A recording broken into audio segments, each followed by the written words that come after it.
சென்னையின் சாலைகளில் பொதுமக்களுக்கு தொல்லை தரும் விதமாகவும் சில நேரங்களில் ஆபத்தை விளைவிக்கும் விதமாகவும் சுற்றித் திரியும் மாடுகளை பிடித்து அதன் உரிமையாளர்களுக்கு அபராதம் விதிப்பது எந்த துறையின் பணி என்பதில் குழப்பம் நீடிக்கிறது. சாலைகளில் சுற்றித் திரிந்த மாடுகள் மூட்டி உயிரிழப்புகள் அரங்கேறியதை அடுத்து மாடுகளை பிடித்து அதன் உரிமையாளர்களுக்கு மாநகராட்சி அதிகாரிகள் அபராதம் விதித்து வருகின்றனர். இந்த நடவடிக்கையின் போது அசம்பாவிதங்கள் நிகழாமல் தடுக்க போலீசாரை உடன் அழைத்துச் சென்றாலும் அவர்கள் கை கட்டி வேடிக்கை பார்ப்பதாக குற்றஞ்சாட்டும் மாநகராட்சி அதிகாரிகள் சாலையில் சுற்றித் திரியும் கால்நடைகளை பிடிப்பது மெட்ராஸ் நகர காவல் சட்டம் 1888 பிரிவு 60 படி காவல்துறையினரின் கடமை என்று கூறி அதற்கான ஆவணங்களையும் வெளியிட்டுள்ளனர். ஆனால் மாடுகளை பிடிப்பது மாநகராட்சியின் பணி என்று காவல்துறை தரப்பில் கூறப்படுகிறது. அதேபோல் கால்நடை பராமரிப்பு துறையினரும் இந்த விவகாரத்தில் தலையிட்டு நடவடிக்கை எடுக்க வேண்டும் என்றும் மாநகராட்சி மூத்த அதிகாரிகள் வேண்டுகோள் விடுத்துள்ளனர். சாலையில் திரியும் மாடுகளை பிடிக்கும் போது அதன் உரிமையாளர்கள் கடும் வாக்குவாதம் செய்வதுடன் அவர்களின் மிரட்டலையும் எதிர்கொள்ள வேண்டியுள்ளது என்று வேதனை தெரிவிக்கும் மாநகராட்சி அதிகாரிகள் தமிழக அரசு இந்த விவகாரத்தில் முக்கிய கொள்கை முடிவு எடுக்க வேண்டும் என்றும் வேண்டுகோள் விடுத்துள்ளனர். வயநாடு நிலச்சரிவு ஏற்பட்ட பூஞ்சரி மட்டம் பகுதியின் தன்மையை அறிந்து 10 ஆண்டுகளுக்கு முன்பே அங்கு கட்டுமான பணிகளை மேற்கொள்ளக்கூடாது என கேரள அரசு தடை விதித்திருந்ததாகவும், ஆனால் அதையும் மீறி வீடுகளையும் விடுதிகளையும் கட்டி குடியேறியுள்ளனர் என கேரளாவின் மாவட்ட பேரிடர் மீட்பு குழுவைச் சேர்ந்த வீரர் தெரிவித்துள்ளார். ஆக்சுவலா இது ஒரு சென்சிட்டிவ் ஏரியா. ஒரு 10 வருஷம் முன்னாடியே மாதவ காடிகள் சொல்லியிருக்கு, இங்க எந்த விதமான கன்ஸ்ட்ரக்ஷனும் பண்ணக்கூடாது, இங்க வீடு இருக்கக்கூடாது, அந்த மாதிரி பாதுகாக்க வேண்ட ஒரு இடம் இது. ஆனால் இங்கே நிறைய பாப்புலேஷன் இருக்கு, இங்கே ஏற்கனவே ஜனங்க இருக்கிறோம். அதனால கவர்மெண்ட்டுக்கு ஒன்றுமே பண்ண முடியல. ஆனால் இப்போவாவது தெரியும் நினைக்கிறேன்.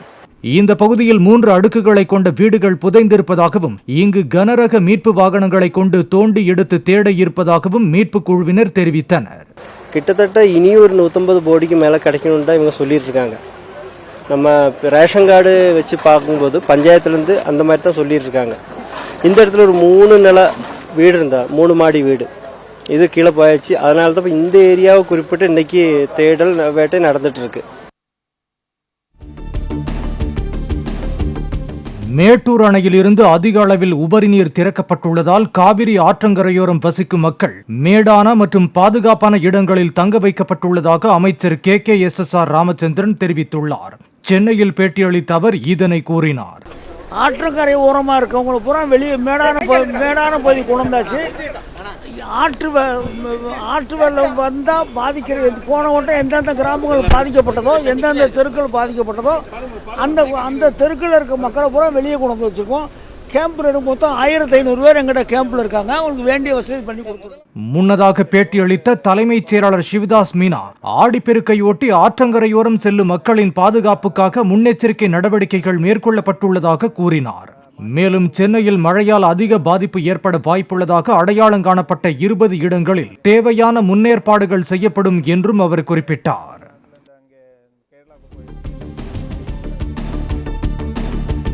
கேரள மாநிலம் முண்டக்கையில் நிலச்சரிவால் நிகழ்ந்துள்ள உயிரிழப்புகள் வாழ்நாளில் இதுவரை கண்டிராத பேரிடர் என்று மீட்பு பணியில் ஈடுபட்டுள்ளவர்கள் தெரிவித்தனர். 3 வண்டி 3 பக்கமா அடிச்சிட்டு இருந்தோம். நிறைய உடல்கள் கொண்டு போயிருக்கோம். அந்த மாதிரி உடல்கள் கை இல்லாதது, கால் இல்லாதது, தலை இல்லாதது, இந்த மாதிரி உடல்கள் கொண்டு போயிருந்திருக்கோம். அவங்கள ஐடென்டிஃபை பண்ண முடியல. ஆனால் இங்கேருந்து கொண்டு போகிற பாடி எதுவுமே எங்களால் பார்க்க முடியாது. அந்த பார்க்க முடியாத சங்கட சூழ்நிலையில் தான் பாடி ஏற்றுறாங்க. அந்த சூழ்நிலையில் ஹாஸ்பிட்டலுக்கு கொண்டு போய் விட்டு அங்கேருந்து ஐடென்டிஃபை பண்ணி கொண்டு போயிருக்காங்க. இந்த மாதிரி ஒரு பேரிடர் இது வரைக்கும் நாங்கள் சம்பவம் ஓட்டுனதில்லை. எங்களால் என்ன சொல்கிறது, மனசை கல்லாக்கிட்டு தான் இது செஞ்சிட்ருக்கோம்.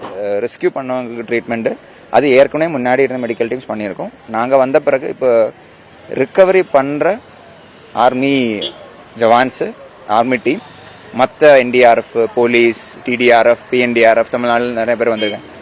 அவங்களுக்கு ரிக்கவரி பண்ணுற டைமில் என்னென்ன பிரச்சனை வருதோ அதுக்கு நாங்கள் இருக்கோம். ப்ளஸ் எந்த எமர்ஜென்சி வந்தாலுமே அதுக்கு next medical echelon higher centre அங்கே பார்த்து அங்கே கூட்டு போகிறதுக்காண்டி இருக்கும். ஸோ நம்ம இங்கே டியூட்டி இட் இஸ் 24/7. சென்னை ஓட்டேரியில் ராபிடோ இருசக்கர வாகனம் புக் செய்து அதில் பயணித்து கஞ்சா விற்பனையில் ஈடுபட்ட நபரை போலீசார் கைது செய்தனர். ஓட்டேரி மேட்டுப்பாளையம் சந்திப்பில் போலீசார் வாகன சோதனையில் ஈடுபட்ட போது அவ்வழியாக வந்த இருசக்கர வாகனத்தை மடக்கி சோதனை செய்ததில் பின்னால் அமர்ந்து வந்த மணி என்பவர் 1/2 கிலோ கஞ்சா வைத்திருந்ததை கண்டுபிடித்தனர். இருசக்கர வாகனம் ராபிடோ வாடகை வாகனம் என்பதும் அதனை ஓட்டியவருக்கும் கஞ்சாவுக்கும் தொடர்பு இல்லை என்பது விசாரணையில் தெரிய வந்தது. சென்னை அருகே தாம்பரம் ஜிஎஸ்டி சாலையில் கார் மேற்கூரையை திறந்து நின்றபடி காதலியுடன் பீர் பாட்டிலை கையில் வைத்திருந்த இளைஞரை போலீசார் கைது செய்தனர். 2 நாட்களுக்கு முன்பு சமூக வலைதளத்தில் வீடியோ பரவிய நிலையில் காரின் பதிவு எண்ணை வைத்து சட்டக்கல்லூரியில் 5ஆம் ஆண்டு பயிலும் சஞ்சய் என்ற 23 வயது மாணவரை துறைப்பாக்கம் போலீசார் கைது செய்தனர். பொதுவெளியில் மது அருந்தி சென்றதாக காதல் ஜோடி மீது 4 பிரிவுகளின் கீழ் வழக்கு பதிவு செய்தனர். பெண் தோழி மற்றும் ஓட்டுநரை தேடி வரும் போலீசார் காரை பறிமுதல் செய்து துறைப்பாக்கம் காவல் நிலையத்தில் நிறுத்தினர். கோவையைச் சேர்ந்த வழக்கறிஞரான உதயகுமார் மயிலேறிபாளையத்தில் உள்ள கோழிப்பண்ணை அருகே கழுத்து மற்றும் மார்பில் காயங்களுடன் கொலை செய்யப்பட்டு சடலமாக கிடந்தார். முதற்கட்ட விசாரணையில் வீட்டில் இருந்து பொள்ளாச்சிக்கு காரில் சென்றபோது அடையாளம் தெரியாத நபர்கள் அவரது காரை தடுத்து நிறுத்தி அவரை காரில் இருந்து இறங்கச் சொல்லி கோழிப்பண்ணை அருகே அழைத்துச் சென்று வெட்டி கொலை செய்தது தெரிய வந்தது. அவரது காரை எடுத்துக்கொண்டு தப்பிச் சென்ற கொலையாளிகளை செட்டிப்பாளையம் போலீசார் தேடி வருகின்றனர். வெள்ளப்பெருக்கில் இருந்து பாதுகாக்க நாமக்கல் மாவட்ட காவிரி ஆற்றின் கரையோர பகுதிகளில் மேற்கொள்ளப்பட்ட பாதுகாப்பு மற்றும் முன்னெச்சரிக்கை நடவடிக்கைகளை மாவட்ட கண்காணிப்பு அலுவலரான ஆசியா மரியம் ஆய்வு செய்தார். அனிச்சம்பாளையத்தில் கட்டப்பட்டு வரும் தடுப்பணையை பார்வையிட்ட அவர் அரசம்பாளையம் நிவாரண முகாமில் தங்க வைக்கப்பட்டுள்ள மக்களை சந்தித்தார். கொள்ளிடம் ஆற்றில் ஏற்பட்ட வெள்ளப்பெருக்கில் தஞ்சாவூர் மாவட்டம் புத்தூர் கிராமத்தில் நடைபெற்று வரும் நாகை கூட்டு குடிநீர் திட்ட கட்டுமான பணிகளுக்கான பொருட்கள் அடித்துச் செல்லப்பட்டன. ஆற்றுப்படுகை பகுதியான கோவிந்த நாட்டுச்சேரி, குடிக்காடு, பட்டுக்குடி உள்ளிட்ட பல்வேறு பகுதிகளில் உள்ள செங்கல் சூளைகளுக்குள் வெள்ளம் புகுந்தது. மேட்டூர் அணையிலிருந்து அதிக அளவில் உபரி நீர் திறக்கப்பட்டுள்ளதால் கடலூர் மாவட்டம் சிதம்பரம் பகுதியில் கொள்ளிடம் ஆற்றில் தண்ணீர் பெருக்கெடுத்து செல்கிறது.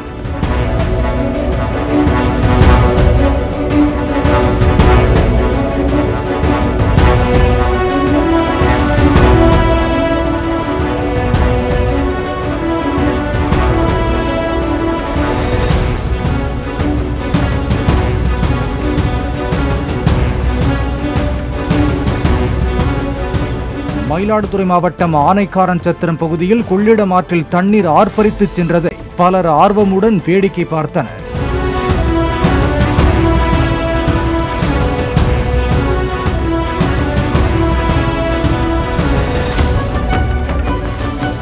கொள்ளிடம் ஆற்றின் குறுக்கே கதவணைகளை அமைத்து தண்ணீரை தேக்கி பயன்படுத்த அரசு நடவடிக்கை எடுக்க வேண்டும் என அப்பகுதி மக்கள் கோரிக்கை வைத்தனர்.